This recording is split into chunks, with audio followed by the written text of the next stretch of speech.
Hello guys, welcome back to my channel. তো তোমরা কেমন আছো? আশা করি খুব ভালো আছে। আমিও খুব ভালো আছি। আর এখন পুরো 5টা বাজতে যায়। 5টার সময় আমি এখন চা করবো সকাল সকাল। তাই অনুষ্ঠানে বসে গেছি। আর ওয়ারটা আমার একটু ভিজে গেছিলো, তাই রোদ্দে দিয়েছি। আর এই দেখো চা বসে দিয়েছি, একা খাবো যেহেতু, সেই জন্য আর বেশি ঝামেলা করছি নি। এটাই চা বসেছে আর পালার জাল দিচ্ছি, কেননা কাঠগুলো ভিজেছিল, বস্তায় পালা ছিল বলে পালাইছে। আমার চা মোটামুটি হয়েই আসছে। আমার চা হয়ে যেতে চায়ের ভাগ বাটা করতে চলে আসলো। ভাবলাম একা খাবো কি, এখানে চলে আসছে আর ভাগ খুঁজতে। তো একটু টোস্ট বিস্কুট দিয়ে দিয়েছি আর চাল দিয়ে দিয়েছি, একটা বাটি এর চাল দিয়েছি। আর এসব সময় না আমার ক্যামেরার আগে আগে ঘুরে বলে কোথায় ক্যামেরা হচ্ছে, কি হচ্ছে না হচ্ছে দেখতে চলে আসে। মোটামুটি চা খাওয়া হয়ে গেল। চা খেলে আমি তরকারিটা আগে রেঁধে নেবো, তার জন্য আর আলু সোয়াবিনের তরকারি হবে। তো আমি আলুগুলো কেটে নিচ্ছি খুব ছোটো ছোটো করে, মানে চাভাবে কাটছে। আজকে আমি অন্য স্টাইলে রাঁধবো। তো তোমরা দেখতে থাকো আমার ভিডিওটি, আর অবশ্যই লাইক করবে, কমেন্ট করে জানাবে। আর যারা যারা এখন সাবস্ক্রাইব করবে আমার চ্যানেলটি সাবস্ক্রাইব করবে। আর অনেক দিন ধরে তো বৃষ্টি হচ্ছে, আমাদের এখানে প্রচণ্ড বৃষ্টি হচ্ছে। আর এই মানুষটাকে দেখছো, আমার জীবনে অনেক কিছু করে ফেলেছে। এখন অনেক কিছু, এখন একটু কথা বলতে এসছে আমার সাথে। আমি প্রায় শ্বশুর ঘরে আমি 8-9 বছর ধরে আছি, কিন্তু এইরকম জীবনে আমার একদিনও কাটেনি যে আমি একটু ভালো করে খেয়েছি দিয়েছি, মানে শান্তি আছে। মানুষের খাওয়ার থেকে বড় হচ্ছে শান্তি জিনিস, সেই শান্তি না আমি আজকেও পাইনি। বাস্তবে তোমার দাদাভাই যদি না থাকতো, আমি হয়তো এই ঘরটায় আমি টিকতে পারতাম না, হয়তো থাকতেও পারতাম না। তোমার দাদার ভালোবাসার জন্য আমি রয়ে গেলাম এই ঘরটা।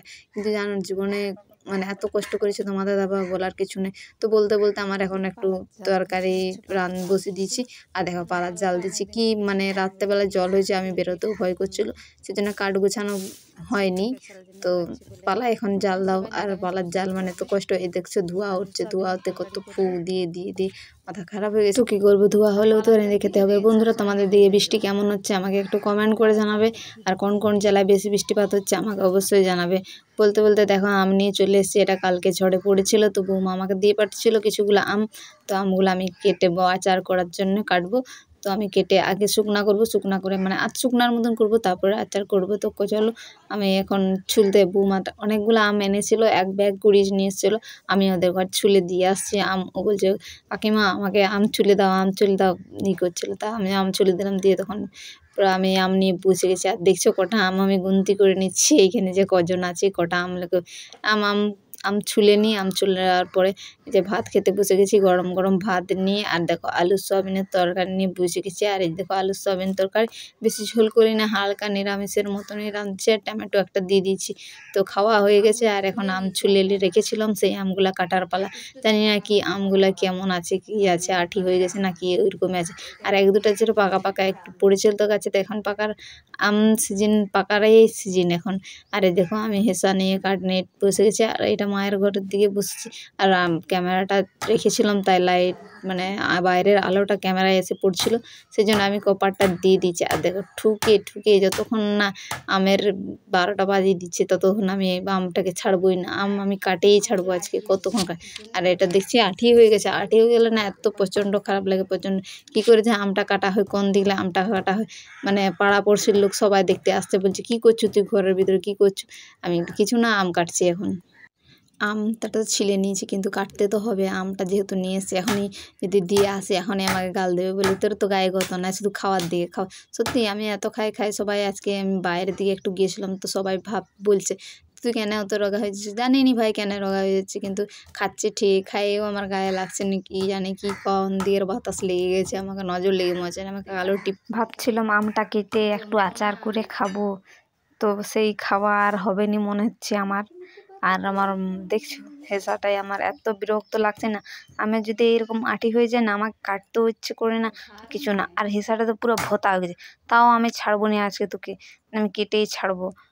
আমি আজকে শেষ দেখে নেবো, আমার কি একদিন ওর কি একদিন। তো আঁটি হয়ে গেলে না, তোমরা কিভাবে কাটো বন্ধুরা একটু আমাকে কমেন্ট করে জানো। আমি তো কাটতেই পারছি না, তাও এ দেখো কত আঁটি হয়ে গেছে। লাস্টমেশ আর পারলাম নি, গোটা ছিতিরে গেছে, নিচে বস্তা মেলেছি, তাই বস্তার উপরে আছে বলে ভালো। তো লাস্টমেশ আমি ভাবলাম না, হেঁচাটাকে একটু ধার দিয়ে দেখি। তো আমি হেঁচার ধারের ইটা খুঁজতে গেলাম, কোথায় আছে তোমার দাদা ভাইয়ের ব্যাগে, মিস্ত্রির ব্যাগে। তো আমি সেটাকে নিয়ে আনতে চলে গেলাম ঘর থেকে, সেই ঘরে তো লিয়ে আনি, তারপরে তোর হিসার আমি 12 বাজাচ্ছি। কেমন করে না হচ্ছে হিসাটা ধার দেখবো, ধার প্রচণ্ড ধার দেবো। এই দেখো যে মানে ঘষে ঘষে আমি, মানে যখন আমাদের ভোতা হয়ে যায় কোনো জিনিস না, এরকম ঘষে ঘষে ঘষে ঘষে আমি ধার করি। সবাই দেখো আমার কাছে এই টেকনিকটা ফলো করো, তোমরাও পারবে হিসার কাটারি ধার দিতে।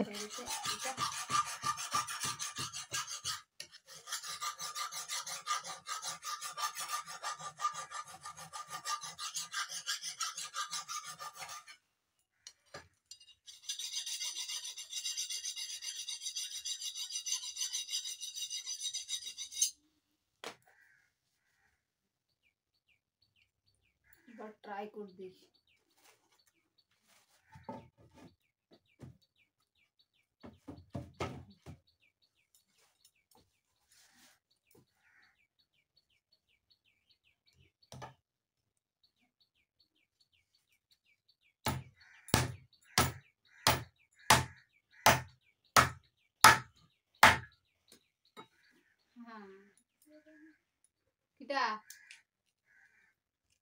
এখানে আমাদের পাশের ঘরের দুটো দিদি আমাকে জিজ্ঞাসা করছে ঘরের ভিতর কি করছো। তো আমি বলছি আম কাটছি, এখন আম কাটা দেখা দে। তো ওরা আমাকে মানে বলছে এত জোরে গোটা পাড়ার লোক শুনতে পাচ্ছে, বলছে কি করছে। কিন্তু কি করব, আঠি হয়ে গেছে আমটাকে তো কাটতেই হবে। নিয়ে তো চলে এসেছি মস্তান হয়ে, কিন্তু করার কিচ্ছু নেই।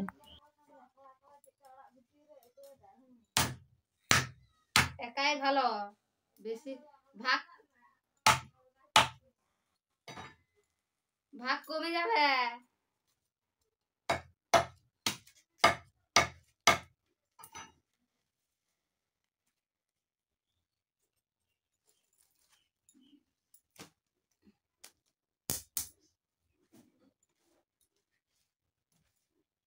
তো আগে কিছুগুলা এই ঝুড়িতে ছিল, ওগুলা অন্য জায়গায় রেখে দিয়ে তারপরে ঝুড়িতে মেলে দিয়ে আসবো রোদ। তাও আজকে তো বৃষ্টির জন্য রোদ দিতেই পারিনি, একটু একটু রোদ দিচ্ছে, তার মধ্যে আমি কাটছি। কি হবে যে আমের অবস্থাগুলো শুকনা হবে না নাই কি জানি, কিন্তু কি করব, দিতে তো যখন নিয়ে এসেছি ছিলা হয়ে গেছে, তখন কাটাটা কেন বাদ দিই, কাটিয়ে নিই।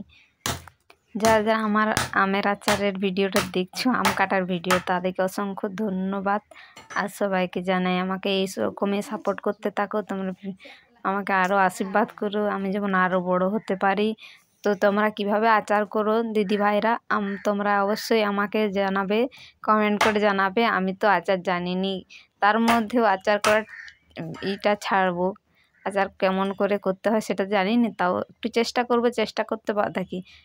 যে কোনো কিছু যদি ভালো কিছু শিখতে হলে 1000 চেষ্টা করেও আমি রাজি। হিসাটা ধার করার পরে মোটামুটি কাটা হচ্ছে, মোটামুটি কাটতে পারছি। তার মধ্যেও দেখো অনেক ছিতড়ে গেছে চারদিকে, ঘরের অবস্থা কী হয়েছে। আমাকে ঘরটা আবার ছাড় দিতে হবে।